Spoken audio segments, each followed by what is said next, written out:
Bien, mais bonjour à tous. On va donc commencer ce quatrième webinaire sur le développement. Je vous souhaite la bienvenue. Encore beaucoup de monde. On va arrêter les inscriptions longtemps à l'avance. Alors, je vois qu'il y a encore des micros ouverts. Donc, s'il vous plaît, merci de fermer vos micros parce que ça fait de l'écho et en plus, on entend des bruits de fond. Donc, ce webinaire aujourd'hui nous réunit autour de la thématique de sortie du confinement et donc notamment vous amener des conseils sur la reprise d'activités dans les clubs. Donc, pour ça, on aura 3 personnes qui vont intervenir. En premier, donc, Cédric Chaumont, qui est directeur technique national adjoint de la fédération et qui a coordonné le plan de sortie de confinement qui a été validé par le ministère des Sports. Donc, il va nous présenter la stratégie de la fédération et puis le dispositif qui a été mis en place. Ensuite, interviendra le docteur Éric Ménadier, donc, qui est président du pôle médical, directeur pardon, du pôle médical de la Fédé et qui donnera les précautions et les risques dont il faut se prémunir dans le cadre de cette reprise. Et puis enfin, Joachim Lombard, qui est donc responsable de l'offre de pratique au sein d'ETN et qui coordonne notamment toute l'action jeunesse et École française de cyclisme, et qui vous présentera des outils pratiques et les dispositifs qu'on peut mobiliser dans le cadre de cette reprise. Voilà, donc on est nombreux, 60 inscrits, ce qui veut dire qu'on va plutôt privilégier pour les questions le chat. Donc pour les collègues qui ne seraient pas habitués à manipuler Teams, je vais vous montrer en partageant mon écran. Donc normalement, vous devez voir mon écran. Et quand vous cliquez ici sur la petite barre d'outils, vous cliquez sur la partie de texte. Voilà, et je ne sais pas si tout le monde le voit, mais vous avez sur la droite de votre écran une partie conversation. Pardon. Et donc en bas de l'écran, vous pouvez saisir vos messages, ce qui permet de les porter à connaissance de tout le monde. Donc moi, je les lirai et ça permettra de les répercuter. Après, vous posez des questions aux participants. Malgré tout, si tout marche bien, on vous donnera aussi la parole. Donc dans ce cas-là, quand vous voulez parler entre deux intervenants ou à la fin plutôt, vous cliquez sur votre micro et vous ouvrez le micro. Voilà, je vais couper mon partage d'écran. Et donc, je vais donner la parole à Cédric. Cédric, est-ce que tu es parmi nous pour attaquer la présentation de la stratégie de la fédération pour sortir de ce confinement? Je suis bien là. Donc, la parole est à toi. Je partage mon écran. Voilà. Et donc, je vous remercie toutes et tous pour votre participation et puis merci également aux collègues qui ont organisé ce webinaire très intéressant pour partager de l'information. Avant de commencer, je voudrais avoir une pensée pour celles et ceux qui ont pu être touchés par cette crise du Covid-19, que ce soit vous-même, vos proches ou surtout au sein de vos clubs. Voilà, tout le sport cycliste et à tous ses échelons a été très impacté par cette crise du Covid-19. Vous savez que maintenant, toutes les courses sont arrêtées jusqu'au 31 juillet au moins. Et ces impacts ont des grosses conséquences économiques sur toutes les structures du club jusqu'à la fédération et même jusqu'à l'UCI et partout à travers le monde. Mais c'est aussi des conséquences sociales puisque depuis maintenant plus de 2 mois, les amoureux du sport cycliste et vos adhérents ne peuvent plus se réunir, ne peuvent plus pratiquer leur sport et ne peuvent plus partager leur passion. Et voilà, ces impacts sont conséquents et il faut qu'on accompagne cette sortie. Juste pour mémoire, sur la mise en place du confinement, la Fédération française de cyclisme a vraiment voulu avoir une position de responsabilité et de responsabilité qui était conforme aux orientations gouvernementales. Alors, il y a eu des critiques de ci, de là, et voire même des suppositions comme quoi la Fédération française de cyclisme aurait soufflé aux autorités gouvernementales l'interdiction de l'usage du vélo. Il n'en a rien été. Après, ce n'était pas notre rôle que de rentrer dans la polémique et on n'a pas répondu à ce genre de propos. Mais ce qui a guidé les choix de la fédération, ça a été vraiment une position de responsabilité. On mesure seulement maintenant les conséquences de cette crise sanitaire et on ne les mesure peut-être pas encore toutes. Et on a vu que dès le premier week-end, je dirais avant même que les positions de la fédération soient bien relayées, il y avait déjà des premiers pratiquants de loisirs, de sport cycliste qui étaient accidentés et qui venaient, se surajouter dans les services de santé, les services hospitaliers. Et ils n'en avaient pas besoin, on avait besoin qu'on soit solidaire avec eux. Et c'est pour ça que la fédération a tenu cette position. Je tiens d'ailleurs à féliciter, à souligner la position exemplaire des cyclistes de haut niveau et des cyclistes professionnels qui tous, au quotidien, se sont appliqués à ces mesures de confinement. Et on sentit qu'il y avait besoin d'être responsable, et certainement parce qu'eux aussi sont très conscients qu'y compris à l'entraînement, ça peut arriver, un petit accident et qui derrière fait courir des risques à tout le monde. Néanmoins, la fédération a tout fait pour, pendant cette période, accompagner les pratiquants et surtout les clubs, les pratiquants licenciés et les clubs affiliés, en diffusant des conseils, des informations sur la situation, et puis en mettant en ligne le site Roulez chez vous, qui a rencontré un franc succès. Alors, les programmes qui étaient présentés, forcément, s'adressaient à ceux qui étaient équipés de home trainer et un peu moins aux autres. Mais voilà, on a pu mesurer que 80% des clubs affiliés à la fédération 83% avaient apprécié ce site qui apportait des conseils et qui permettait aux jeunes et aux moins jeunes de passer le confinement avec un attachement au sport cycliste et un programme commun. Maintenant, voilà, le confinement est derrière nous, j'espère. Eric Ménadier pourra nous en dire plus tout à l'heure. Et donc, depuis une petite quinzaine de jours, depuis l'annonce du Premier ministre du 28 avril dernier, nous avons travaillé au plan de sortie du confinement. Et ce travail s'est fait sur un préalable. Le préalable, c'est que nous sommes confrontés nous faisons face à une crise qui est inédite par son ampleur, par sa nature, par sa durée, et qui a pour corollaire que les connaissances sur cette crise sont évolutives. Et donc, ça nécessite à chacun d'entre nous de pouvoir s'adapter et de pouvoir prendre le temps pour agir au bon moment, en étant responsable et sans se précipiter. C'est vraiment ce qui a guidé la rédaction du plan de sortie de déconfinement, et c'est pour ça qu'on n'a pas voulu le sortir non plus ultra vite, et surtout pas avant les autorités gouvernementales. Ensuite, ce plan de sortie du confinement, il poursuit deux objectifs. Le premier, c'est la santé des cyclistes et des citoyens. Donc, tout ce que nous pouvons proposer, c'est faire en sorte que nos cyclistes, quel que soit leur type de pratique, que ce soit des sportifs de haut niveau ou des jeunes pratiquants et tous les autres pratiquants, puissent rester en bonne santé et avoir les bons gestes, les bonnes pratiques pour se prémunir d'une éventuelle infection. Et puis, notre deuxième objectif, c'est une relance responsable de nos activités.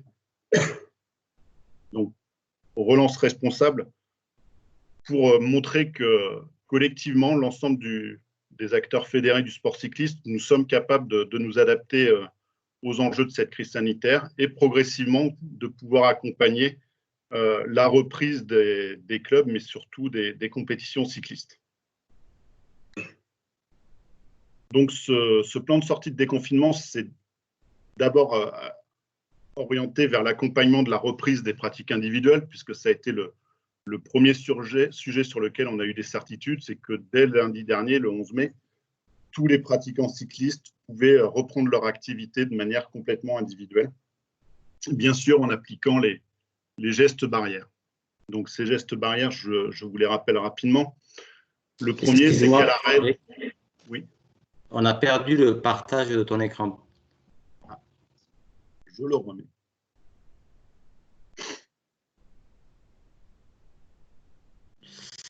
Voilà, là c'est bon.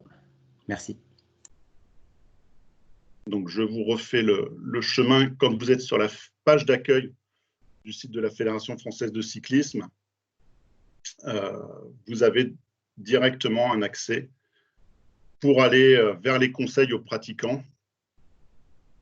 Donc avec une page dédiée sur laquelle on rappelle les gestes barrières à appliquer par toutes et par tous les pratiquants. Donc à savoir qu'à l'arrêt, on reste à 1,50 m de toute autre personne. Alors pourquoi 1,50 m? Pourquoi pas 1 mètre? Pourquoi pas 2 mètres? Les préconisations du gouvernement sur les activités sportives, c'est 4 mètres carrés pour un pratiquant sportif. Si on met 2 mètres autour d'un cycliste, ça fait plus de 12 mètres carrés, donc ce n'est pas responsable. Si on met 1 mètre carré autour d'un sportif, ça fait 3 mètres carrés, 14 quelque chose. Donc, on a coupé la poire en deux et c'est 1,50 m de distance. Grosso modo, on peut aussi dire qu'à l'arrêt, il suffit d'avoir un vélo d'écart avec n'importe quel autre usager, que ce soit un cycliste, un piéton ou autre, et on est à la distance qu'il faut. En roulant, on se met à 10 mètres minimum et on verra pourquoi tout à l'heure. Pas de regroupement cycliste supérieur à 10 dans le respect des règles de distanciation. Et puis ensuite, pas de contact. Le port du masque, si jamais avant ou après la pratique de son activité, on est dans un environnement public. Et puis régulièrement, se nettoyer les mains, son matériel. Donc, chaque pratiquant peut, sur le site Internet, retrouver des fiches propres à sa discipline, individualisées. Et ce sont également des fiches que vous pouvez reprendre pour les afficher dans vos clubs et rappeler à tous les pratiquants les gestes qu'ils doivent appliquer et la manière de se comporter face au Covid.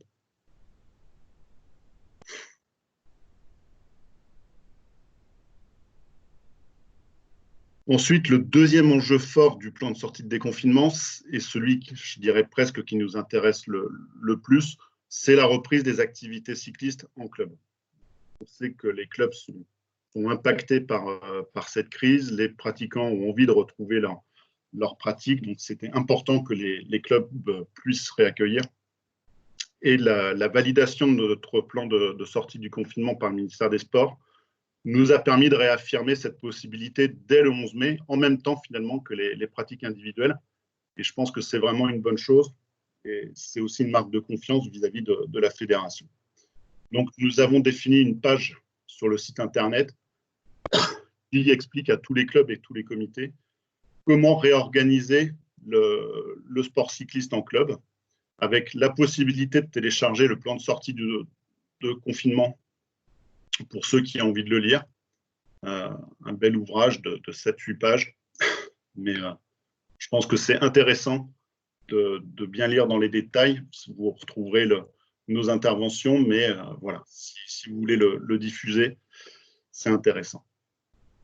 Un lien vers les pratiques individuelles, et donc là, on explique les enjeux du plan de sortie de confinement.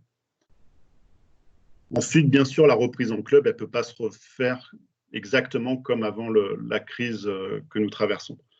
On est obligé de travailler sur l'organisation d'un accueil qui respecte les gestes de distanciation, d'écart, les enjeux sanitaires. Et donc, on a défini pour chaque type d'activité des fiches pratiques qui permettent à chacun de retrouver les gestes barrières à appliquer, bien évidemment, des conseils sur la santé des pratiquants, mais aussi des éducateurs. On insiste sur le rôle modèle de l'éducateur. Si on veut être responsable dans le déconfinement et qu'on veut aller collectivement vers la reprise des activités compétitives, nous avons tous, en tant qu'encadrants, un rôle à jouer vers les pratiquants, qu'ils soient jeunes ou moins jeunes, pour leur faire appliquer, les aider à les conseiller sur l'application des gestes barrières. Et puis, dans la suite de la fiche, des préconisations sur l'organisation de la pratique du club, les liens, bien sûr, à avoir avec sa collectivité, la manière d'accueillir les adhérents et leur famille éventuellement, l'organisation du site de pratique avec la mise à disposition de gel hydroalcoolique pour pouvoir se nettoyer les mains, à défaut d'avoir un point d'eau si ce n'est pas le cas. Et puis ensuite des conseils pour organiser la pratique et même des conseils pédagogiques pour mettre en place des situations qui soient adaptées à nos pratiques, mais dans le respect des enjeux.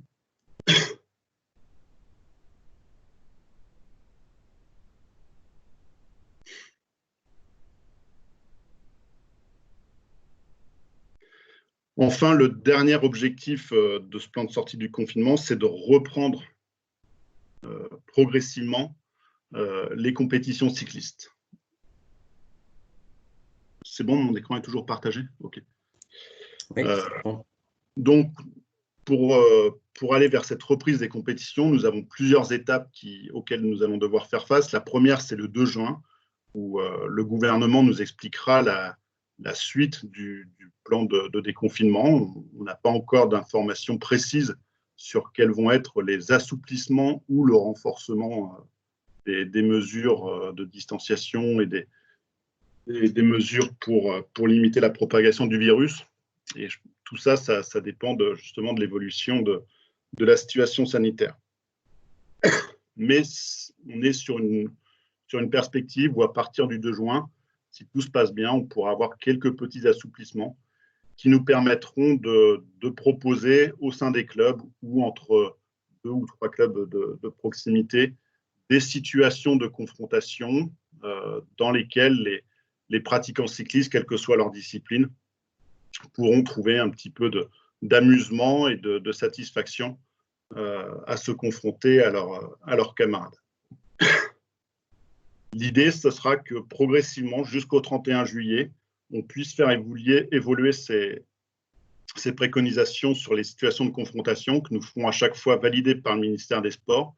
Peut-être que progressivement, on pourra retrouver des activités en petits groupes sans avoir la nécessité des 10 mètres de distanciation. Et ce qui nous permettra, à partir du 1er août, on l'espère, de reprendre des compétitions cyclistes avec, c'est déjà annoncé, ce sera les petites compétitions cyclistes, en tout cas celles inférieures à des seuils de 5000 pratiquants et personnes qui participent ou qui assistent à ces manifestations. Et tout ce chemin doit nous conduire dans l'idéal à la fin août, à la reprise des compétitions cyclistes. Mais je pense que là, le chemin est encore long et c'est un peu... on ne serait pas bienvenu de pouvoir faire des pronostics sur la mise en place. C'est le scénario sur lequel on travaille, mais on ne peut malheureusement pas le prédire actuellement. Voilà le plan de sortie de déconfinement qui a été prévu. Maintenant, pour pouvoir bien s'organiser, il faut surtout bien comprendre les enjeux sanitaires et de santé. Et Thierry fera peut-être la transition, mais c'est notre expert en blouse blanche qui va prendre la suite de la présentation. Très bien, merci Cédric. Je profite de l'intervalle entre les deux intervenants pour vous préciser, on ne l'a pas dit en début de webinaire, qu'on va enchaîner les 3 interventions, puisqu'en fait, plus on va avancer, plus on va aller dans le concret. Donc, plutôt que de traiter les questions qui vont être encore exposées derrière, on a fait le choix d'enchaîner les 3. Et puis, je vous rappelle que vous pouvez d'ores et déjà commencer à poser des questions écrites sur le chat. Comme ça, on attaquera les échanges avec nos intervenants. Donc, Eric, si tu nous entends, c'est à toi. Je vous entends et je suis là. Et je suis là et je vous partage mon écran si j'y arrive. Alors, bonjour à toutes et tous. Partager, ça va venir. Hop. Vous voyez quelque chose? Ça arrive. Vous me dites. C'est parfait, c'est parti. C'est bon. Bon. En fait, surtout, tout est détaillé. En fait, la DTN et Cédric il y a eu un travail colossal de fait pour faire des fiches explicatives pour tout le monde. Moi, ce qui m'importe, c'est que les gens comprennent bien les enjeux et pourquoi on fait les choses et comment mieux appliquer les gestes barrières qui sont conseillés. Et mieux les appliquer, c'est bien les comprendre. Alors, déjà, juste un petit point sur savoir où on en est sur cette épidémie. Sur cette épidémie, c'est tout simple. Une étude de l'Institut Pasteur a dit que 6% de la population française devait être touchée approximativement aujourd'hui. C'est approximatif, on n'a pas de véritable étude épidémiologique actuelle sur les sérologies, voilà. Mais on sait qu'on est au tout début de cette épidémie et qu'une épidémie, elle s'arrête quand beaucoup de gens ont été touchés, ce qui n'est pas encore le cas aujourd'hui. Alors, peut-être que la saison va changer la donne, c'est ce que Didier Raoult, mais personne ne le croit. Est-ce qu'un vaccin va arriver vite? Mais ce n'est pas tout de suite, elle sera plutôt pour fin 2021, donc on n'y est pas tout de suite non plus. Un petit point sur la gravité. Et beaucoup de gens ont peur aujourd'hui, et il n'y a pas de raison d'avoir peur. La gravité de cette maladie, on parle beaucoup des patients âgés, on parle aussi des gens qui ont des comorbidités, certaines maladies, et je vous montre ce petit tableau que je trouve super intéressant, qui montre globalement que les pathologies peuvent multiplier jusqu'à 3 le risque de décès, mais ce qui multiplie vraiment le risque de décès, c'est l'âge. Et on voit que quelqu'un qui a plus de 80 ans a 180 fois plus de chances de décéder que quelqu'un de moins de 40 ans qui n'a pas de maladie, d'accord, et qu'on voit que le risque de décès commence à augmenter réellement au-delà de 40 ans, plutôt 50. Donc nos jeunes et nos encadrants, pour la plupart, ne doivent se poser aucune question personnelle sur la gravité qu'ils pourraient vivre eux, qui doit s'apparenter pour la plupart au risque d'avoir un accident grave quand on prend sa voiture. D'accord. Par contre, il faut vraiment, et c'est le message qu'on vous donne, protéger les seniors. Alors aujourd'hui, donc 6% de la population française serait touchée, donc c'est pas terminé. On dit que une épidémie s'arrête quand il y a plus de 60 à 80% de la population qui a été touchée. Donc imaginez que passer de 6 à 60-80%, ça va prendre vraiment du temps. Et donc l'idée de ce qu'on a fait là,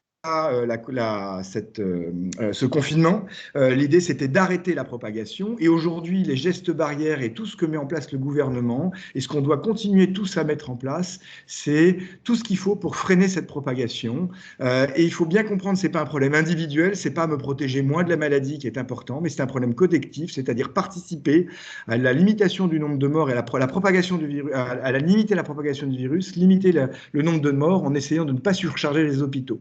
Voilà, c'est les objectifs de tous les gestes qu'on va conseiller. Alors, qui va être contaminant et qui peut être contaminant? Et bien finalement, c'est un peu tout le monde. Il est impossible de savoir qui va contaminer, qui ne va pas contaminer, parce qu'en réalité,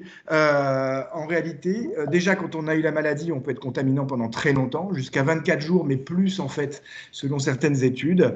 Voilà. Il faut savoir aussi qu'on est contaminant avant même d'avoir des symptômes, et qu'il faut savoir aussi que beaucoup de gens qui sont malades sont porteurs sains en réalité et n'ont pas de symptômes. Donc, et puis il faut savoir aussi que potentiellement, on n'est pas immunisé contre cette maladie, on n'a aucune preuve d'immunité vraie, et que certaines personnes pourraient encore avoir été malades et retransmettre ce virus, enfin réavoir le virus et le retransmettre secondairement. Donc, il faut se protéger de tout le monde et protéger tout le monde de soi-même en imaginant toujours qu'on pourrait être porteur. C'est une notion très importante. Alors la contamination, je vous mets quelques images jolies, mais l'idée c'est, vous le savez, si la contamination est respiratoire, ça rentre par le nez, ça va envahir les voies aériennes, d'accord? Vous le savez tous, je passe. Très important d'avoir cette notion de nuage de gouttelettes quand je parle. Ici, vous, devant maintenant, je balance déjà plein de postillons sur mon micro. Pas sur vous, heureusement, la vidéoconférence nous empêche de nous contaminer les uns les autres. Mais dès que je parle trop près de quelqu'un, je lui envoie des gouttelettes. Quand j'éternue, c'est pire. L'éternuement peut aller jusqu'à 8 mètres. Regardez le schéma de droite. Et quand on court, le nuage de gouttelettes que je te fais traîner derrière moi peut aller jusqu'à 10 mètres, voire plus. Et on imagine qu'en vélo, ça peut aller jusqu'à 20, 25 mètres.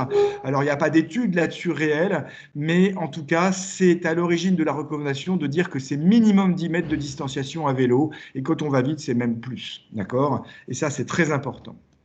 Alors, évidemment, pour éviter ce nuage de gouttelettes, dans la vie quotidienne, dès qu'on est en public, le port du masque, il n'est pas obligatoire, sauf dans les transports en commun. Mais pour moi, il est très, très important de faire en sorte de l'avoir au quotidien, dès qu'on est en public rassemblé. J'aime bien la petite image de droite qui montre que, en haut, sans masque, on atteint très facilement les autres avec notre nuage de postillons ou nos éternuements.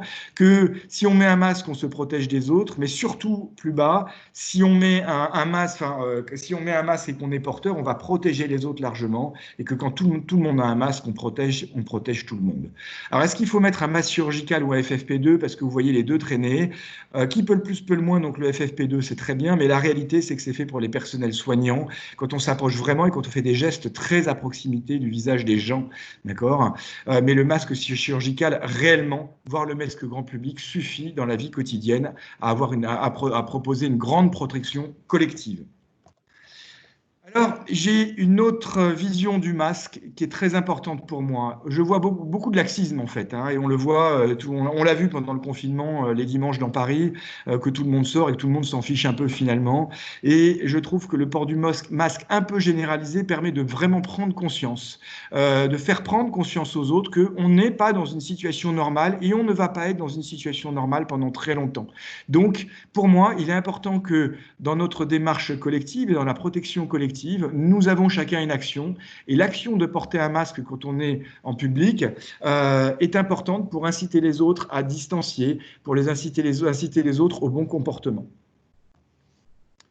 Alors, le virus se propage certes par les gouttelettes, mais il se propage aussi par les mains, parce que les mains vont toucher des objets qui contiennent du virus et en permanence, on va ramener nos mains à notre visage.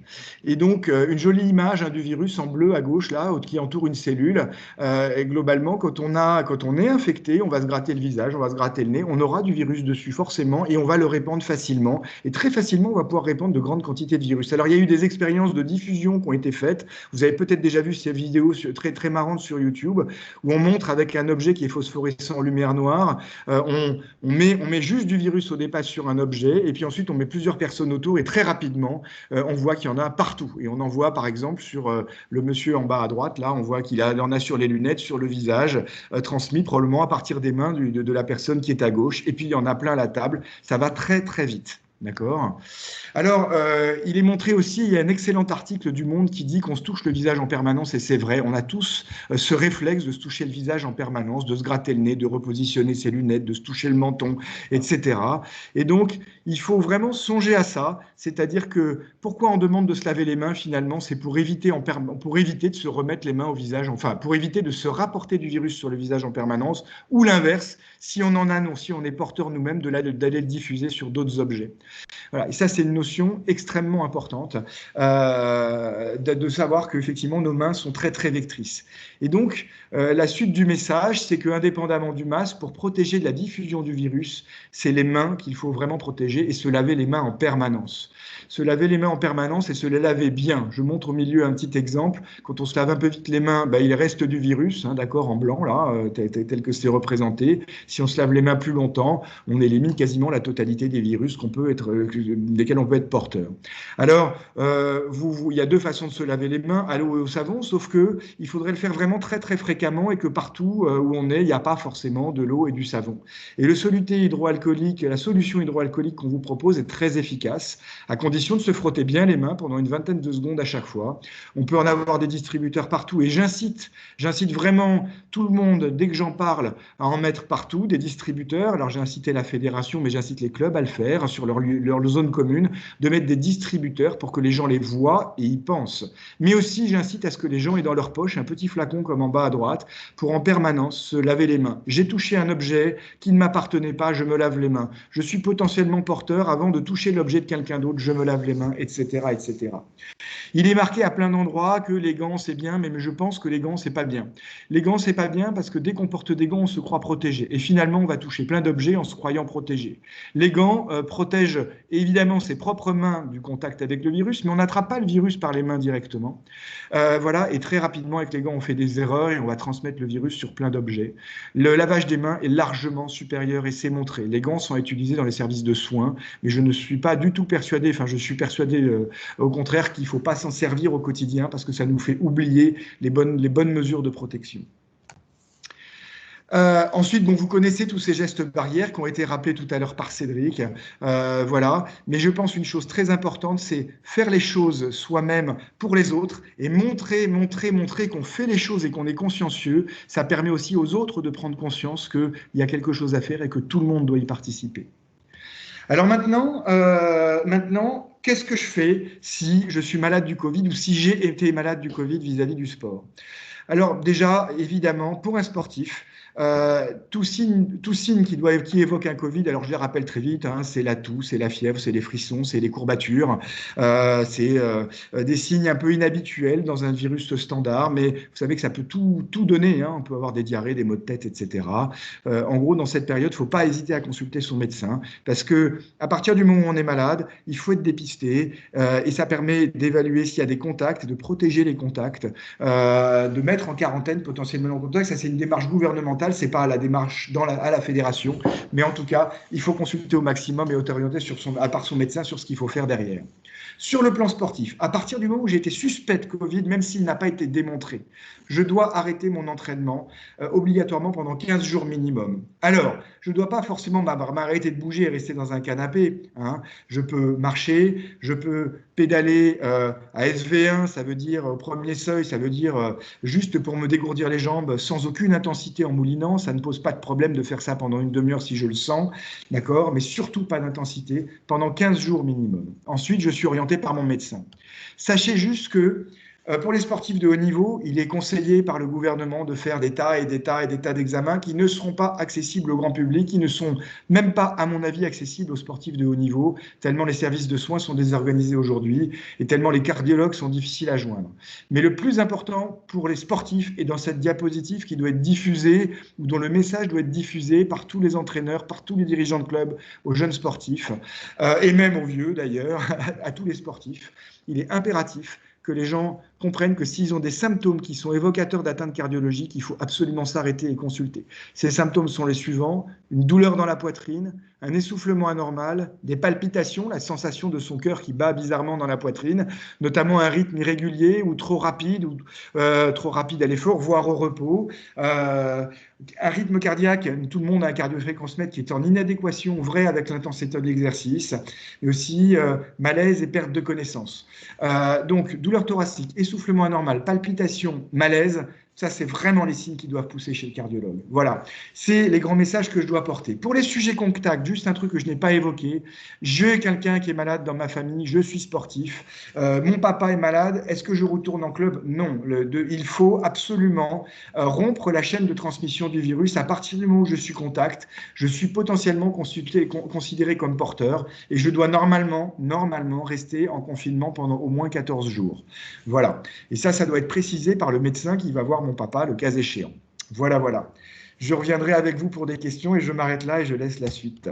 Merci de votre écoute. Très bien, merci Eric pour ces bonnes pratiques éclairées par les connaissances scientifiques et médicales. Écoutez, je propose qu'on enchaîne de suite par Joachim, la mise en pratique sur les clubs. Tu as vu sur le chat, il y a déjà des questions relatives à tout ça, mais tu vas nous éclairer. Joachim, c'est à toi, on voit ton écran, tu peux y aller. Eh bien, bonjour à tous. Je vais essayer d'être synthétique parce que l'heure tourne. Cédric Chaumont, en introduction, a présenté ces fameuses fiches que je vous invite évidemment toutes et tous à aller consulter. Plutôt que de les balayer une à une, je vous propose simplement d'essayer d'en faire une synthèse, quoi. Ça répondra peut-être déjà à quelques questions qui ont été posées sur le chat. Alors, je rentre tout de suite vraiment dans le très, très opérationnel et très concret, mais j'espère que ça répondra à vos attentes. En préambule, on va dire, au préalable de l'accueil, on va dire, des jeunes le mercredi ou le samedi en club, il y a tout ce qui concerne la préinscription. C'est-à-dire qu'en gros, il faut constituer des groupes de 10, donc en fait des groupes de 9 enfants plus un éducateur. Donc l'idée, c'est d'avoir quand même une petite stratégie par rapport à ça pour pas se faire déborder le premier jour de l'entraînement. Donc un système de préinscription pour que vous puissiez constituer vos groupes avec à chaque fois un éducateur responsable. Ensuite, une réflexion à mener pour les clubs qui ont pas mal de jeunes. Je connais de nombreuses écoles françaises de cyclistes où il y a 50, 80 ou parfois même 100 jeunes qui arrivent sur la place du village à 14h le samedi. Évidemment, il faut anticiper un tout petit peu et puis pourquoi pas décaler les heures de rendez-vous des différents groupes pour éviter une trop forte affluence. Ou, comme je l'ai vu sur certains clubs, imaginez tout de suite des lieux de rendez-vous différents. Donc, il y a des clubs de VTT, par exemple, qui peuvent, en fonction des groupes ou des catégories d'âge, donner des lieux de rendez-vous différents. Ça évite de se retrouver à trop nombreux sur un même lieu, ce qui est évidemment pas compatible avec les gestes barrières qu'on vient de détailler. Et ensuite, Les fameux 1,50 m, alors l'image, elle est facile à se représenter. C'est en gros, il faut un vélo d'écart entre chaque jeune. Néanmoins, si vous positionnez des cônes ou des plots au sol à des distances réglementaires, entre guillemets, ce sera beaucoup plus facile pour tout le monde. Ensuite, il y a un vrai sujet sur le déplacement en groupe sur la voie publique. C'est les moments où on est en peloton, on va dire. C'est sûr que c'est là où ça se complique le plus avec l'espacement des 10 mètres. La règle, c'est de dire, en gros, il faut éviter au maximum. Donc, sur les activités, je pense, de BMX, évidemment, race, ça pose pas de souci. Sur les activités de VTT, ça peut poser quand même problème quand on décolle de la place du village pour aller dans le premier bois. Il y a toujours un petit moment où on roule en peloton, donc il faut éviter au maximum. Et pour ceux qui font une activité route, on verra, il y a quelques astuces peut-être qui peuvent vous intéresser. En tout cas, il faut éviter les parcours avec tout ce qui peut être arrêt potentiel, quoi, un feu rouge, un stop, etc., qui va provoquer un regroupement. C'est sûr que la problématique, elle est vraiment centrée sur cette notion de peloton qui peut, 9 enfants plus un adulte, ça fait un peloton qui fait une centaine de mètres, ça fait vraiment beaucoup, quoi. Donc c'est en gros, il faut éviter cette configuration-là dans les entraînements que vous allez proposer. Ensuite, les consignes sur le matériel sont très claires. En gros, il faut que les enfants soient autonomes, que les jeunes soient autonomes, à la fois dans le matériel dont ils disposent, mais aussi dans tout le reste, c'est-à-dire les bidons, les barres énergétiques, même les outils qu'on pouvait parfois mutualiser. On prend pas tous les enfants n'ont pas forcément une pompe ou un multi-outil avec eux, ou une chambre à air. Parfois, on mutualise. Bon, ben là, il faut reprendre un peu des bonnes pratiques et il faut que chaque enfant soit autonome vraiment sur ces sujets-là. On ne s'échange pas de matériel pendant la pratique. Voilà. Donc là, il faut être très clair dans vos directives par rapport à ça. Les transports collectifs, ça concerne, je pense, assez peu de monde, peut-être quelques clubs, je pense, d'enduro, VTT ou des activités comme ça où parfois on prend une navette. Bon, là aussi, globalement, il faut essayer d'éviter. Dans ces moments-là, il est préconisé le port du masque pour tout le monde. Et puis, évidemment, pour éviter d'être trop serré, ce qu'on a écrit dans les fiches activités, c'est en gros sur un véhicule 9 places classique. En gros, c'est de mettre un siège sur deux, quoi, un enfant sur un siège sur deux. Donc ça limite quand même les possibilités. Je pense que ça concerne assez peu de clubs. Et après, il y a un message qui me semble important, c'est sur le contenu sportif, en gros, sur ce qu'on fait faire aux enfants en termes d'activité. Bon, d'abord, il faut se dire qu'il s'agit en gros d'une reprise. C'est-à-dire qu'il y a eu cette période de confinement de 2 mois. Là, c'est aux éducateurs de club de faire le point un peu avec chacun des jeunes. Je pense que certains ont peut-être coupé l'activité, ont très peu roulé, et donc il s'agit vraiment d'une reprise. D'autres, au contraire, à mon avis, se sont beaucoup entraînés. On peut être suivi même les séances qu'on a proposées sur le site internet Rouler chez vous.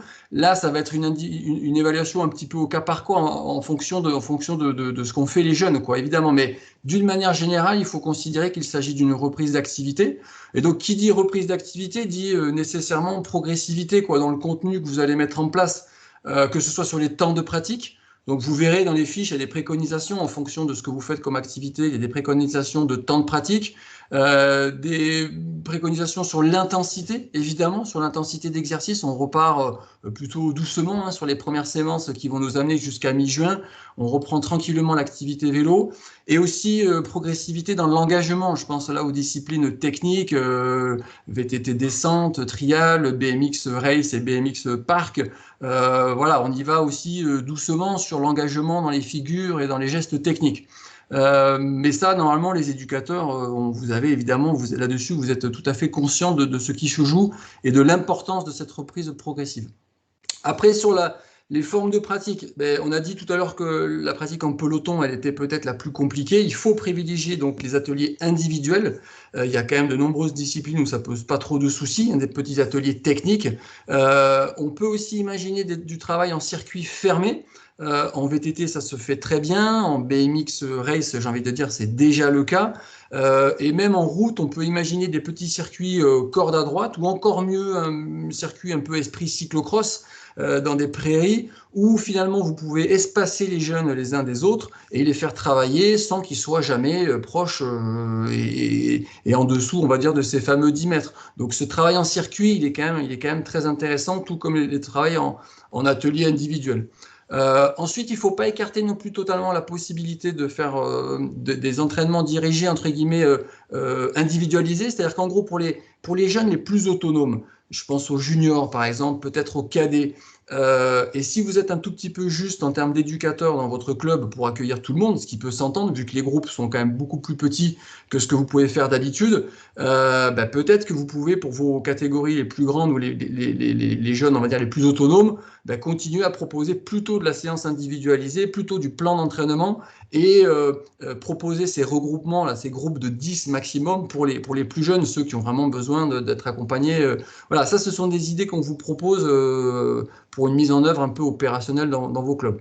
Voilà, puis après, Cédric, on a parlé un tout petit peu en introduction. L'idée, c'est petit à petit d'amener les jeunes sur des petits challenges, des petites animations, mais ça, je crois que les éducateurs de clubs savent faire, des petits chronos. Donc, vous verrez, il y a des fiches qui vont être produites là-dessus pour petit à petit ramener un tout petit peu d'intensité et faire que, en gros, les éventuelles compétitions qui reprendraient au mois d'août, les jeunes soient un tout petit peu préparés. Bon, moi, le message, c'est très clair. C'est la priorité, c'est d'abord que vous arriviez à bien vous approprier le protocole, on va dire, des gestes barrières et le protocole un peu fédéral. Donc, c'est ça qui est nouveau dans votre activité d'éducateur. Donc, ça veut dire qu'en gros, sur les premières séances, le contenu, on le met un tout petit peu de côté, quoi. L'idée, c'est que les jeunes se retrouvent, que vous arriviez à trouver vos marques, vous, sur le protocole un peu sanitaire. Et puis après, bien sûr, cette notion de progressivité, quoi. On ne se met pas la pression, c'est une reprise d'activité. Vous faites reprendre l'activité tranquillement aux jeunes. Ça, c'était mon propos vraiment sur l'activité club. Je vais essayer d'être très, très synthétique, mais il y a quand même quelques actualités qui peuvent vous intéresser. Là, on sort de l'activité club. On rentre dans ce qu'on appelle le soutien à la reprise scolaire, mais c'est important d'en parler aussi. Ça peut concerner et intéresser les éducateurs professionnels qu'il y a peut-être dans les clubs de la Fédé de cyclisme. Parce que vous avez noté que l'école a aussi repris là, cette semaine, notamment les écoles primaires, que le collège reprend la semaine prochaine progressivement. Et ce qui est vraiment nouveau, et on voulait vous en parler aussi, c'est que l'État, en gros, demande au mouvement sportif de venir aider à la reprise scolaire. Et en fait, ça se traduit par un dispositif que je vais présenter très très rapidement, puis vous irez chercher les informations sur le site internet de la fédération. Dispositif 2S2C, donc dans lequel le sport évidemment a une place très particulière. Et il s'agit bien que, en gros, les clubs viennent aider à la reprise scolaire sur le temps de l'école. Il s'agit bien du temps scolaire. Ça concerne l'école primaire et aussi le secondaire prochainement. Alors, je vais faire très rapide. En gros, oui, c'est une prestation qui est rémunérée par l'État et ça transitera par les collectivités locales. Il nous semble que ce sont les éducateurs pros, donc titulaires d'une carte professionnelle, qui sont prioritaires sur ces actions-là, mais ça peut intéresser des clubs un peu structurés autour d'éducateurs qui sont salariés du club. Il y aura une demande très forte là-dessus. L'État, en gros, va couvrir les intervenants en responsabilité civile, donc la question juridique, elle est tout de suite évacuée. Et nous, ce qu'on vous propose, c'est de dire que le dispositif que vous connaissez tous, je pense, qui s'appelle le savoir rouler à vélo, il est parfaitement adapté pour ce travail-là, en fait, pour cette reprise d'activité sportive à l'école.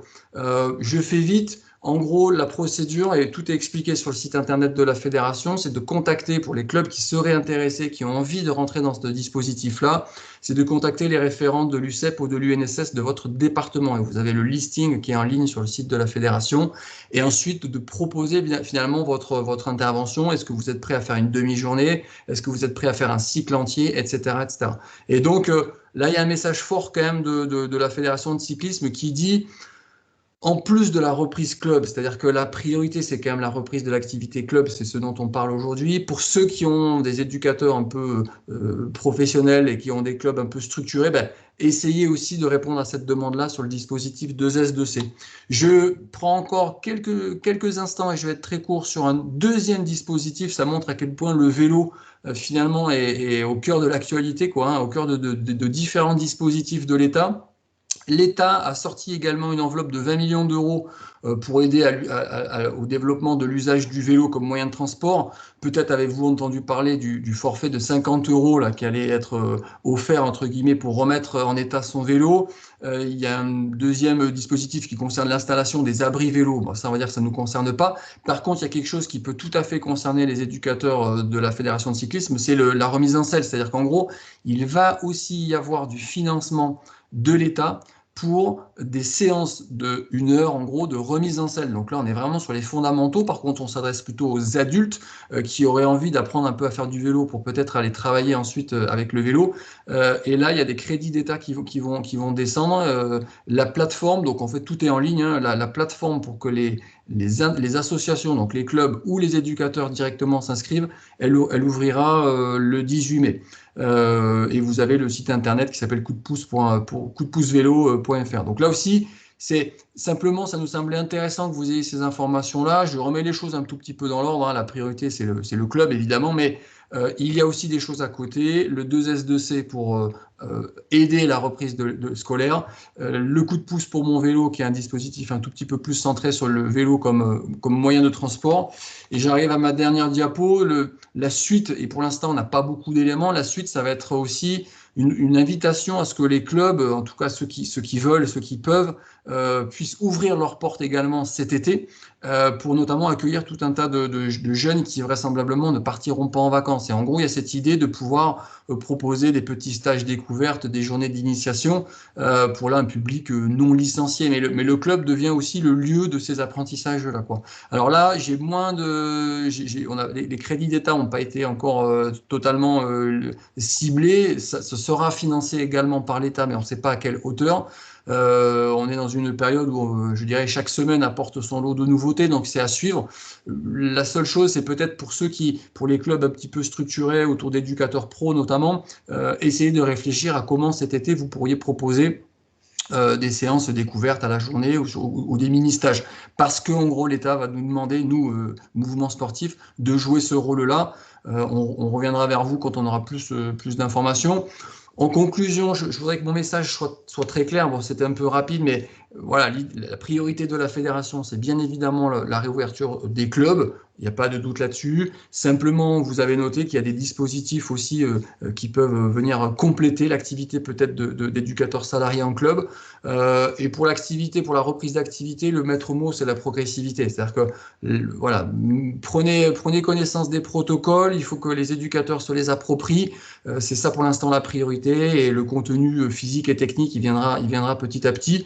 Avec en ligne de mire, et je terminerai là-dessus, avec en ligne de mire la rentrée de septembre. C'est-à-dire qu'en gros, là, il s'agit un peu de se remettre en mouvement, ce qu'il ne faudra pas rater. Hein, quand je dis nous, c'est la fédération et nous tous les clubs, il ne faudra pas rater la rentrée de septembre. Voilà, donc il y a aussi un enjeu à se remettre en mouvement pour être capable d'accueillir des jeunes cyclistes à la rentrée.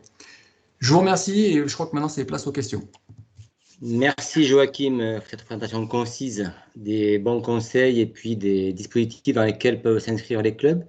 Donc il y a pas mal de questions, je vais essayer de ne pas les oublier, de toutes les traiter, mais excusez-moi déjà par avance s'il y en a quelques-unes qui passent au travers.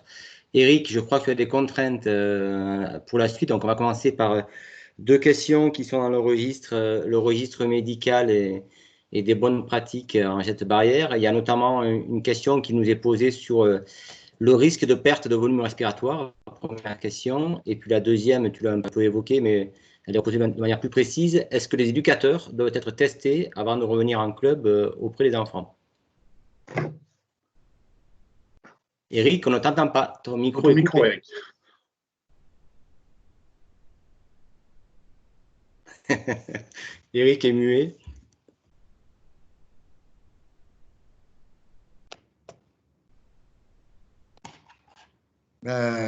C'est bon. Normalement, c'est bon. Ça a mis un temps fou. C'est bon, vous m'entendez? Ouais, super. Alors, j'ai pas compris cette question du volume respiratoire. Est-ce que je peux avoir le risque de perte de volume respiratoire, le risque en rapport avec la maladie, en rapport avec le masque, en rapport avec quoi? J'ai pas bien la question n'est pas claire. Parmi nous, peut-être poser la question en direct à l'oral, Philippe. Oui, alors je prends le, comment on appelle ça, le volume. Vous m'écoutez? Vous m'entendez? Oui, bon, très bien. Bon, d'accord. En fait, si vous voulez, j'ai vu qu'il y a des personnes qui sont guéries en fait de cette maladie et ils ont une perte de 10% de volume respiratoire malgré tout. Il faut savoir que dans le vélo, on a besoin de respirer à 100%. Si on est à 90%, on est forcément pas très bon. Alors, oui, il y a des complications respiratoires vraies séquelaires à long terme. C'est-à-dire que certains patients auront, alors vraisemblablement, il s'agit de ce qu'on appelle de la fibrose pulmonaire qui va amputer. Donc, au lieu d'avoir du tissu pulmonaire normal qui respire bien avec des bronchioles et des alvéoles pulmonaires, eh bien, on va avoir de la fibrose, de la fibre, d'accord, qui sera totalement non fonctionnelle. Et donc, effectivement, ça va derrière créer ce qu'on appelle un volume, une insuffisance respiratoire restrictive. Là, on parle quand même de patients qui sont graves, qui ont été hospitalisés. Chez les jeunes, alors, il y a évidemment les seniors. Hein. On a des seniors sportifs qui ont 90 ans et qui font encore d'excellentes performances. Et parmi ceux-là, ceux qui ont été en réanimation, probablement sortiront d'hospitalisation avec des performances bien moindres qu'avant. Et c'est comme ça. D'accord? Oui, donc il y a un risque évident. Chez nos jeunes, c'est quand même exceptionnel, les formes, que je le disais sur le début de mon topo, les formes graves chez les jeunes, c'est quasiment inexistant. Et donc, globalement, on a peu à attendre. Ceci dit, et ça fait partie des questions qu'on se pose, s'il y a un essoufflement anormal à l'effort chez quelqu'un qui a été atteint, eh bien, il faudra se poser la question de pourquoi. Est-ce que c'est une cause cardiologique? Est-ce que c'est une cause pulmonaire? Est-ce que c'est lié au déconditionnement à cause du confinement? Voilà. Et donc, ça mérite un bilan médical. Mais la réponse à ta question est donc oui, c'est possible, mais très rare chez les jeunes. Ensuite, je vais enchaîner directement en fait sur les autres questions que j'ai vues. Alors, j'ai mal insisté dans mon topo, c'était écrit en gros, mais comme Joachim l'a redit, et il faut que je le redise absolument, le maître mot de la reprise chez tous nos sportifs, c'est la progressivité. Ne pas se mettre dans le rouge tout de suite au prétexte qu'on n'a pas été bien entraîné avant et donc tout de suite je repars à bloc. C'est une erreur colossale qui peut plonger dans le surentraînement immédiatement ou presque. Voilà, et en plus entraîner des risques si jamais on a été Covid avec des séquelles potentielles. Donc la progressivité, c'est vraiment le maître mot et j'ai été un peu vite tout à l'heure, insister sur ce mot qui était clairement inscrit dans mon PowerPoint. Ensuite, j'ai vu deux questions. Faut-il imposer donc le port du masque à l'entraîneur? Eh bien, j'ai envie de dire oui et non. Non, parce que la loi ne l'impose pas. Et si la loi n'impose pas à tout le monde de porter un masque hors transport en commun, on ne peut pas dire il faut absolument que nos entraîneurs portent un masque. Je ne suis pas sûr qu'on puisse l'imposer. Par contre, le recommander très fortement, oui, pour deux raisons. La première, c'est que malgré tout, les entraîneurs, et d'autant plus qu'ils ont des petits avec eux, vont s'approcher plus proche des gens et donc rompre cette distanciation qui doit être normalement d'1 mètre ou plutôt d'1,50 m comme l'a dit Cédric tout à l'heure. Et oui, pour une autre raison qui est la raison d'exemplarité et de faire penser aux gens que non, nous ne sommes pas aujourd'hui dans une situation normale et qu'il faut tous participer à la protection de nos concitoyens et participer à la limitation de la propagation du virus. Donc moi, dans mon idée, il faut recommander fortement aux entraîneurs de porter un masque au quotidien. Voilà. Ensuite, j'ai vu une question sur faut-il tester les éducateurs? Et cette question, elle rejoint une question beaucoup plus globale. Faut-il, avant de se remettre en collectivité, tester tout le monde pour savoir qui va pouvoir transmettre, qui ne va pas pouvoir transmettre, qui peut-être est malade maintenant alors qu'il n'a pas de signe, qui ne l'est pas? Deux choses me permettent de trancher sur la question. Aujourd'hui, et je parle bien de aujourd'hui, la ministre des Sports a dit il est hors de question de faire des tests à des gens asymptomatiques. Les tests servent à orienter quand on a des gens malades. Est-ce qu'ils sont malades du Covid ou est-ce qu'ils ne le sont pas? Et ces gens malades vont transmettre peut-être à des cas contacts et on va tester les contacts. Et c'est dans une stratégie de soins pour limiter la propagation du virus au sein de la société qu'on utilise ces tests qui, comme vous le savez comme moi, ne sont pas assez nombreux et qu'on ne peut pas délivrer de façon suffisante. Et là, je parle des tests PCR, c'est les tests de détection virale. Les autres tests sérologiques qui servent à dire est-ce que j'ai été atteint ou est-ce que je n'ai pas été atteint par le virus, servent aussi, manque de précision, et servent aujourd'hui, et ça a été dit par la Haute Autorité de Santé, ils servent dans une stratégie diagnostique individuelle, comme les tests PCR, pour savoir qu'est-ce que je fais d'un patient atteint de Covid ou pas, qu'est-ce que je fais des sujets contacts. Mais il a été noté dans le documentaire, dans les recommandations de la Haute Autorité de Santé, ça ne servira absolument pas au déconfinement et à l'utilisation en milieu professionnel ou autre, mais pour utiliser des stratégies locales. C'est une stratégie de soins, d'accord? Donc aujourd'hui, il est hors de question de s'en servir. Ça changera peut-être demain si on a des tests à la fois plus précis et surtout beaucoup plus nombreux, c'est-à-dire qu'on n'impactera pas la santé de la population en faisant des tests pour l'organisation l'organisation cycliste ou pour l'organisation du sport en général d'ailleurs. Donc aujourd'hui, pas de test, en tout cas des éducateurs pour rentrer dans les clubs, ce n'est pas le sujet. Un dernier point que j'ai lu, c'est comment on fait pour dépanner un gamin qui a un problème et pour dépanner un vélo. Mais la règle que j'ai donnée tout à l'heure, c'est très simple. Dès qu'on va toucher des objets qui ne sont pas les nôtres, d'accord, eh bien, avant, je m'assure d'avoir les mains propres, c'est-à-dire si je suis porteur, je m'assure que je ne vais pas répartir plein de mon virus sur le vélo du gamin, par exemple. Donc, je me lave toujours les mains et j'ai toujours, idéalement, et ça faut inciter, ma petite fiole de solution hydroalcoolique dans les mains et je me lave les mains et je me frotte et tout ça pendant longtemps, d'accord. Ensuite, je peux toucher le vélo en sécurisant l'action que je mets en œuvre, mais derrière, quand j'ai fait ça, après, avant de reprendre d'autres objets, de me gratter le visage, etc., je me relave les mains une deuxième fois, et c'est comme ça qu'on va casser les transmissions, d'accord? Surtout par le lavage des mains. Donc, rien n'est interdit.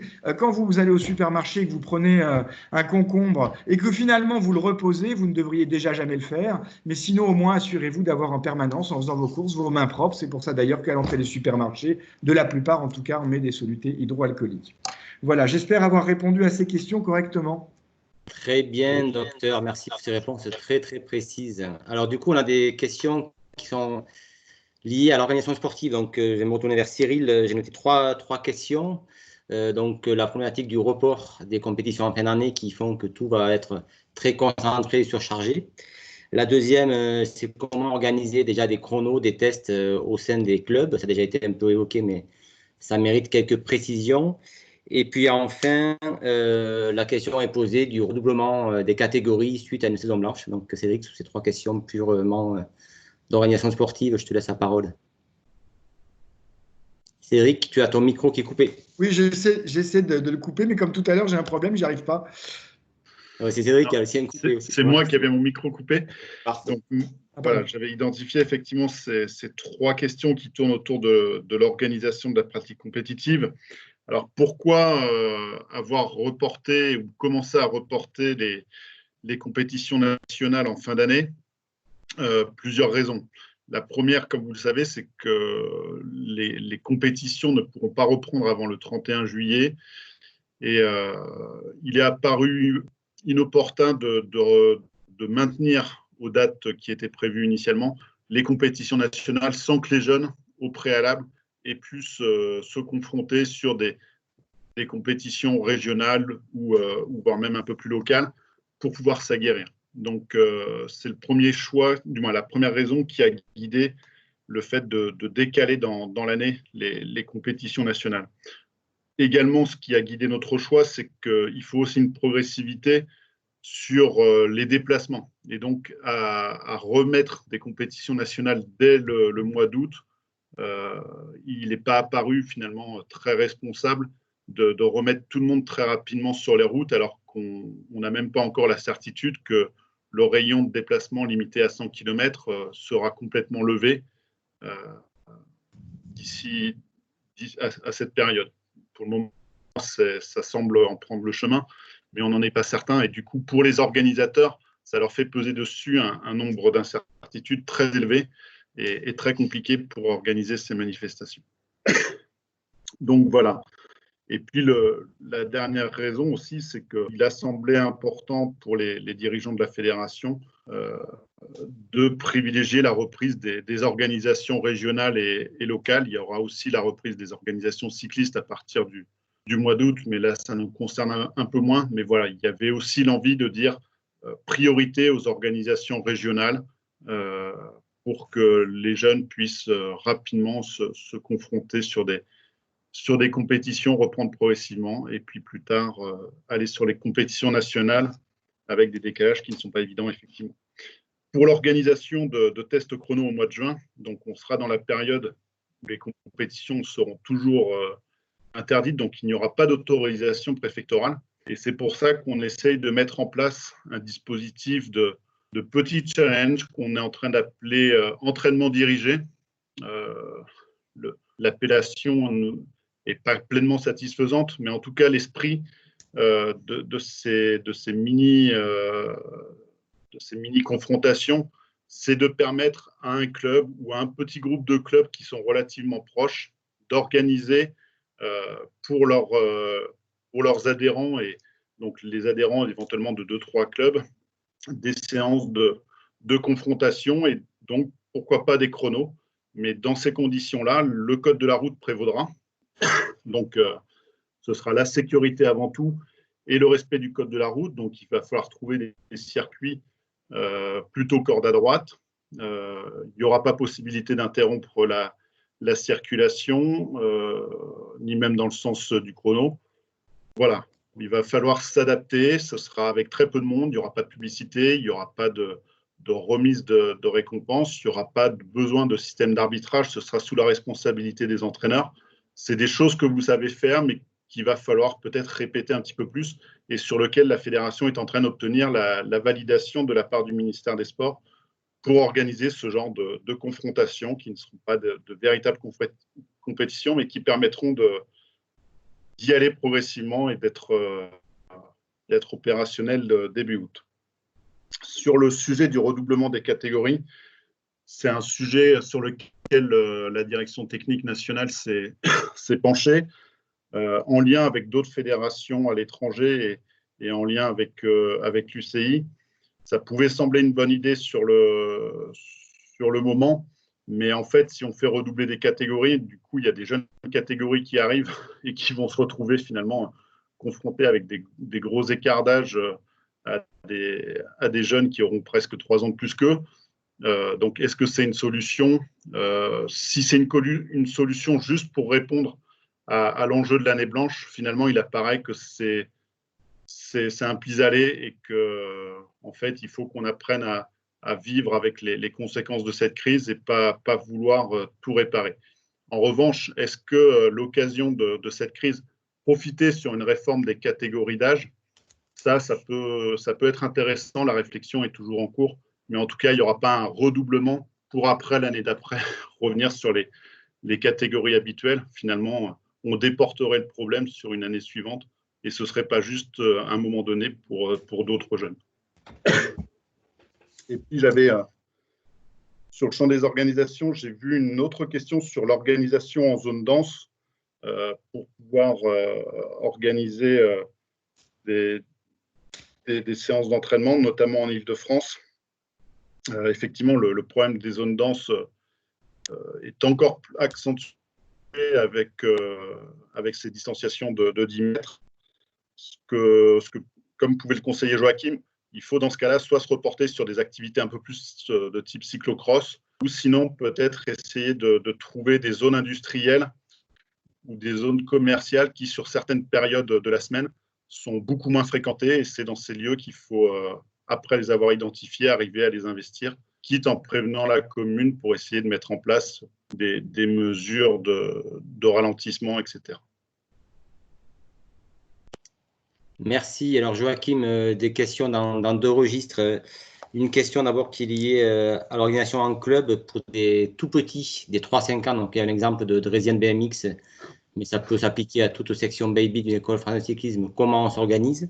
Et puis 2 questions qui sont plus liées au dispositif, de manière très courte. La rémunération de l'intervention dans les écoles. On a compris que pour beaucoup de courses, c'était précisé.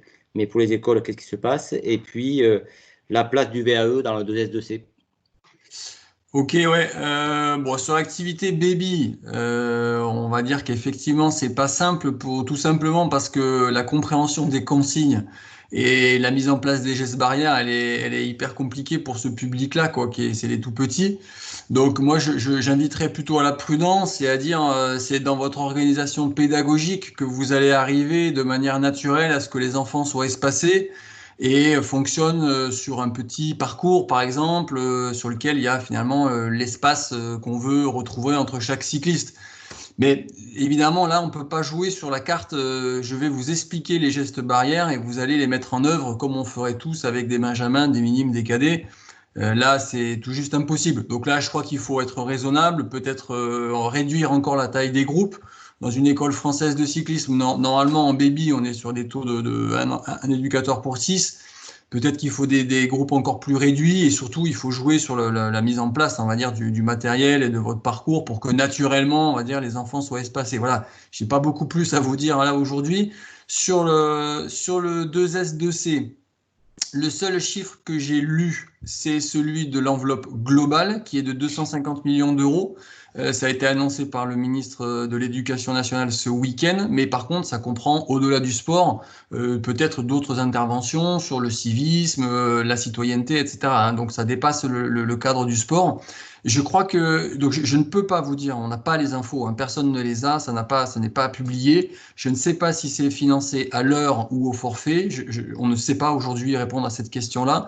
Je crois que la meilleure façon de bousculer un tout petit peu tout ça, si jamais dans votre club vous seriez prêt vous à intervenir sur le temps scolaire, que ce soit à l'école primaire ou peut-être, alors pas tout de suite parce que le collège ça reprend la semaine prochaine, tout doucement, mais peut-être à moyen terme sur le mois de juin dans le secondaire, c'est de toute façon de contacter, comme c'est prévu dans le dispositif, le responsable départemental de l'UCEP si jamais c'est une intervention à l'école primaire, ou de l'UNSS si c'est une intervention dans le secondaire, de le contacter en lui disant voilà, nous, tel club, on est partant, on a envie de jouer ce jeu-là, on peut faire du savoir rouler à vélo, on peut venir à tel créneau, etc. Et de provoquer la réponse en disant voilà, mais est-ce que vous pourriez nous préciser le montant de la rémunération? Je suis honnête, les collègues de l'UCEP et de l'UNSS, ils la connaissent pas plus que nous aujourd'hui, mais je vous dis, on est dans une situation où chaque jour, on en apprend un peu plus, quoi. Donc, il faut attendre peut-être quelques jours pour avoir cette précision-là. Ensuite, sur la question sur le vélo assistance électrique, je pense qu'il y a confusion. Elle n'est pas sur le 2S2C, c'est-à-dire qu'en gros, il n'est pas question d'aller faire du vélo assistance électrique ni dans les écoles primaires ni dans le secondaire. C'est pas l'idée, quoi. Hein. On est plutôt sur une activité vélo classique. Et encore une fois, je vous invite moi à vous appuyer beaucoup sur le dispositif Savoir rouler à vélo, sur le contenu. Vous avez toutes les fiches pédagogiques, vous avez les tutoriels, vous avez les quiz. Enfin, c'est presque une intervention clé en main, quoi. Vous n'avez plus qu'à proposer le cycle. Donc là, je ne vois pas la place du vélo assistance électrique là-dedans. Par contre, je la vois plus dans le dispositif, donc le deuxième dispositif qui s'appelle coup de pouce pour mon vélo, avec l'onglet remise en selle. Là, oui, bien sûr, c'est-à-dire qu'en gros, on s'adresse aux actifs, à ceux qui vont travailler en utilisant un vélo et pourquoi pas un vélo à assistance électrique. Et ces gens-là, en fait, ces vélos taffeurs, hein, comme on les appelle, ou ces débutants qui commencent avec un vélo assistance électrique, eux, ils vont se connecter sur la plateforme. Ils vont voir apparaître les associations ou les éducateurs qui sont en capacité de faire cette séance de remise en selle. Et donc, c'est pour ça que c'est important de s'inscrire pour être référencé. Ils vont contacter directement la structure ou la personne. Et évidemment, là, ça peut être intéressant que l'éducateur de la fédération de cyclisme il soit capable d'expliquer un tout petit peu le fonctionnement du VAE, comment ça s'utilise, sur quoi il faut être vigilant, etc., etc. Donc, je vois plus l'utilisation du VAE sur le dispositif qui s'appelle coup de pouce remise en selle. Ok, merci. Alors, on a des questions d'ordre plus réglementaire et responsabilité. Donc, je pense qu'on pourra peut-être répondre à plusieurs voies, mais notamment, quel est le niveau de responsabilité des présidents de club dans ces centres d'activité post-Covid? Est-ce qu'aussi il est indispensable qu'un membre du CA, du conseil d'administration du club, soit présent sur une séance du club? Et puis, j'ai noté une dernière question aussi, dans le cadre plus particulier des micro-confrontations. C'est pareil, en gros. En cas d'accident, quelle responsabilité serait engagée? Cédric, peut-être pour commencer sur ce sujet. Oui. Donc, sur la responsabilité des présidents, j'aurais tendance à dire qu'elle ne sera ni plus ni moins importante qu'en période classique. Il n'est pas question il n'est pas envisagé qu'un président de club, sa responsabilité puisse être engagée si un de ses adhérents qui serait venu au club tomberait malade. Faudrait-il encore déjà démontrer qu'il est tombé malade parce qu'il est venu au club? Ça, c'est pas l'enjeu. En revanche, là où ça pourrait devenir embêtant pour un président, c'est si des groupes de son association voulaient, sous la responsabilité d'un éducateur, absolument rouler en peloton et que le dirigeant laissait faire cette pratique contre les préconisations gouvernementales. Donc voilà, c'est le seul enjeu à avoir bien en tête, c'est de bien faire appliquer par les éducateurs du club, qu'ils soient salariés ou bénévoles, les gestes barrières et les préconisations qui sont également du bon sens et de la responsabilité collective et pas que celle du président. Et je pense que si un président constate que des éducateurs veulent s'affranchir de ces préconisations sanitaires, là, il ne faut pas hésiter à sanctionner et à mettre les hauts là. Ensuite, sur la présence d'un membre du conseil d'administration pour des séances de BMX, non, elle n'est pas obligatoire. Il n'y a pas d'obligation à avoir un dirigeant de l'association présent sur des créneaux de BMX. En revanche, elle peut être intéressante pour rassurer les familles, pour venir au contact des jeunes et de leurs parents, pour expliquer ce que le club a mis en place, pour rassurer aussi sur les enjeux sanitaires et de santé, comment ils ont été pris en compte, et rassurer aussi sur le fait que leurs enfants, finalement, courent moins de risques à venir pratiquer une activité physique encadrée qu'à rester chez eux sur leur canapé. Juste pour préciser sur ces enjeux, pas complètement sur ces enjeux de responsabilité, mais sur les ressources qui sont disponibles. Sur le site internet, dans la rubrique « Organiser la pratique face au Covid », on a mis en dessous des fiches dédiées à l'encadrement dans les différents clubs, une boîte à outils pour organiser l'activité avec les affiches diffusées par Santé publique France. Et donc, ces affiches qui s'adressent à tout public peuvent être utilement affichées par le club, justement pour sensibiliser tous les adhérents sur la bonne application. C'est des affiches qui sont très bien faites et ça montrera que le club a tout fait pour que la pratique s'organise dans de bonnes conditions. On a également des rubriques sur l'appui à la reprise scolaire et là, vous trouverez ici les coordonnées des référents départementaux ainsi que l'ensemble du protocole d'appui à la reprise scolaire et le lien vers les outils pédagogiques Savoir rouler. Et puis également quelques textes pour aller plus loin. Le décret du 11 mai 2020 qui organise finalement le déconfinement de toute la société et l'instruction en date du même jour, du 11 mai 2020, qui parle, elle, de la pratique d'APS et qui précise bien que la pratique d'APS en club est tout à fait possible et tout à fait autorisée. On a déjà eu le signalement d'un préfet qui aurait interdit assez rapidement la pratique sportive en club. Voilà, on a la chance de pratiquer des sports d'extérieur. L'instruction du 11 mai 2020 nous le permet et vous pouvez vous appuyer sur ce texte pour rassurer les élus locaux qui se poseraient des questions. Merci. Alors peut-être, si vous me permettez, pour préciser un peu ce qu'a dit Cédric et puis faire le point entre ces questions de responsabilité et puis les informations qu'ils ont mises à disposition par la fédération. Si je peux donner un conseil à un président, c'est d'une part appliquer les règles fédérales, puisque la fédération est délégataire du ministère, donc ces règles techniques s'imposent et le boulot qui a été fait est exemplaire et à mon avis très clair, donc déjà appliquer ça. Seconde chose, prenez connaissance des règles préfectorales.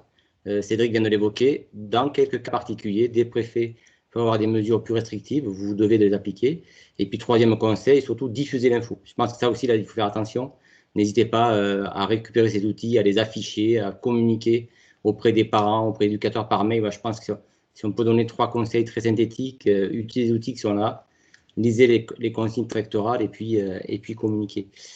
Joachim, on a des questions de nouveau relatives au dispositif sur les bénévoles. Tu l'as un peu évoqué tout à l'heure, ça vaudrait le coup, à mon avis, de repréciser quelle est la politique de la fédération sur ces 2 dispositifs à l'école et puis sur le coup de pouce. Ouais, sur le dispositif 2S, 2C, donc le document de toute façon il est en ligne sur la boîte à outils qu'a présenté Cédric. Le document donc du ministère de l'Éducation nationale, des sports et du CNOSF, il est assez clair. En gros, c'est les éducateurs professionnels, oui bien sûr, titulaires d'une carte professionnelle, peuvent intervenir sur ce 2S, 2C. Et effectivement, la porte est quand même ouverte également aux éducateurs bénévoles. À ce moment-là, il faudra que l'honorabilité de l'éducateur bénévole puisse être justifiée. Donc, c'est-à-dire qu'il faudra fournir au moment de votre prise de contact avec le délégué départemental, quand vous allez faire votre mini-projet, il faudra fournir ce justificatif-là. Voilà. Peut-être pour un point de précision, là vous avez le texte national qui est en ligne. On va élaborer une fiche fiche très spécifique vélo, on va préciser un certain nombre d'éléments, notamment celui du taux d'encadrement, car vous savez que les règles d'encadrement du vélo à l'école, elles sont quand même très strictes. Aujourd'hui, le texte national parle d'un groupe de 15. On va préciser quand même ça de manière extrêmement rigoureuse dans une fiche qui sortira, je pense, en début de semaine prochaine, pour que vraiment l'activité vélo dans le cadre du 2S2C soit extrêmement bien mise en œuvre. Sur la partie coup de pouce remise en selle, on va dire que là, la priorité, elle est quand même aux éducateurs professionnels. On va lancer, nous, là, je fais une toute petite promotion, on va lancer une formation spécifique sur le sujet de la mobilité à vélo. Donc la mobilité, c'est l'environnement urbain, le code de la route, etc. On va lancer une formation début juin qui ne va s'adresser qu'aux éducateurs professionnels, c'est-à-dire que ce sera une coloration de leurs compétences qu'ils ont déjà en matière de vélo. Ce sera une coloration sur cet univers de la remise en selle et de l'univers de la mobilité à vélo. Le dispositif, pour être tout à fait honnête, remise en selle, ouvre la possibilité alors à deux choses, des éducateurs bénévoles qui seraient diplômés par une autre fédération que la nôtre, qui s'appelle la FUB. Donc on va dire que ça ne nous concerne pas ici, et ouvre la porte à ceux qui pourraient justifier d'un an d'expérience dans le sujet très spécifique de la mobilité à vélo. Donc ça nous concerne aussi, je pense, très peu. Donc on va dire que sur le coup de pouce remise en selle, on va, nous, Fédération de cyclisme, orienter plutôt nos éducateurs professionnels avec ce petit complément de compétences qui pourrait être allé chercher début juin dans notre formation spécifique mobilité à vélo. Bien, on va peut-être arriver proche de la fin, mais encore 2-3 questions. Cédric, notamment une question d'ordre calendrier sportif sur les championnats de France jeunes en piste, France de l'avenir, quid, y compris on parle du BMX aussi, peut-être une info un peu générale sur les championnats de France classiquement dans l'été. Les informations sur les reports de ces championnats de France vont arriver très rapidement. Effectivement, le championnat de France piste et le championnat de France route de l'avenir sont prévus pour être reportés plutôt sur la période du début de l'automne. Aujourd'hui, je ne peux pas vous annoncer la date exacte de report, mais on s'oriente vers ces solutions-là. Également pour les TF BMX et cyclisme, les TFJC et le TF BMX, des solutions de report sont à l'étude et il y aura très prochainement des communications sur le sujet. Je ne peux malheureusement pas vous en dire davantage. Sur les accidents, sur les mini-confrontations, on sera sous le même régime que l'entraînement en club. Donc, si jamais il devait survenir des accidents sur ces mini-confrontations, ce sera les mêmes dispositions que si c'était un accident qui survient pendant un entraînement organisé par un club. Et voilà, les licenciés seront couverts par leur assurance quand ils s'entraînent en club avec vous. Et donc, ils seront toujours dans un cadre sécurisé. Ils ne seront pas dans une manifestation, ils seront dans une simulation de manifestation qui regroupera un très faible nombre de pratiquants. Et voilà comment ça va s'organiser. Ok, merci. Alors, on a une question assez générale qui a trait aussi à la doctrine fédérale. Quid des demandes qui arrivent de temps en temps de parents qui commencent à demander du remboursement partiel d'adhésion, de prise de licence? Là, je crois qu'il faut avoir des positions relativement claires. Ça faudrait le coup de l'éclaircir, Joachim ou Cédric. Ouais. Je dirais que sur les licences, c'est un petit peu comme les adhésions à une association. C'est pas une licence ou l'adhésion à un club. On est bien sur l'adhésion à un système associatif, l'adhésion à un système de valeurs et envie de participer à des activités fédérées et communes. Et donc, il n'est pas prévu de remise sur les licences, comme dans la plupart des clubs. Il est, a priori, des informations qu'on a dans la plupart des clubs, il n'est pas prévu de faire des remises sur les adhésions. C'est pour ça que l'enjeu est quand même de continuer au maximum à produire des activités et des animations ou des stages pour les cyclistes. Mais effectivement, on est en train de passer une période très compliquée, très délicate, et on se doit de continuer à proposer, autant que faire se peut, des activités pour les cyclistes qui se joignent à nos organisations. Oui, je crois que pour renforcer tes propos, Cédric, là, la première mission d'un club, c'est de recréer du lien social. Et si les clubs créent du lien social, remettent en place des animations, des trucs sympas pendant l'été, je crois que la question du remboursement ne se reposera pas. C'est bien l'idée de remettre tout le monde en activité autour d'un projet associatif. Est-ce qu'il y a des questions peut-être orales? On se laisse le temps encore pour en faire une ou deux, puis on va boucler. Qui a envie de poser une question à l'oral? Vous ouvrez votre micro et vous pouvez y aller. Si quelqu'un vous pose une question.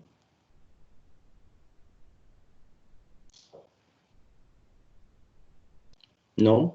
Bon, mais s'il n'y a pas plus de questions, écoutez, je vous propose qu'on conclue. Merci à tous les intervenants, participants pour cette conférence qui était, de mon point de vue, très intéressante et opérationnelle. Vous aurez toutes les infos qui seront en ligne sur le site, donc dans les pages qu'a montré Cédric, seront rapidement complétées par l'enregistrement de la conférence et puis les diaporamas qui ont été présentés. Comme d'habitude, on va aussi vous diffuser très rapidement un questionnaire de satisfaction sur cette conférence. Et puis, voilà, je passe sous couvert de Joachim et Cédric. On s'engage aussi maintenant à lancer ce cycle de conférences, on va dire une fois par mois, puisqu'apparemment, ça intéresse pas mal de monde.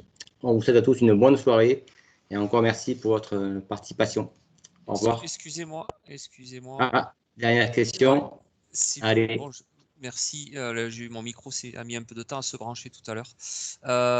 Moi, je suis dans une région où beaucoup de courses cyclistes sont faites par l'intermédiaire de fêtes locales.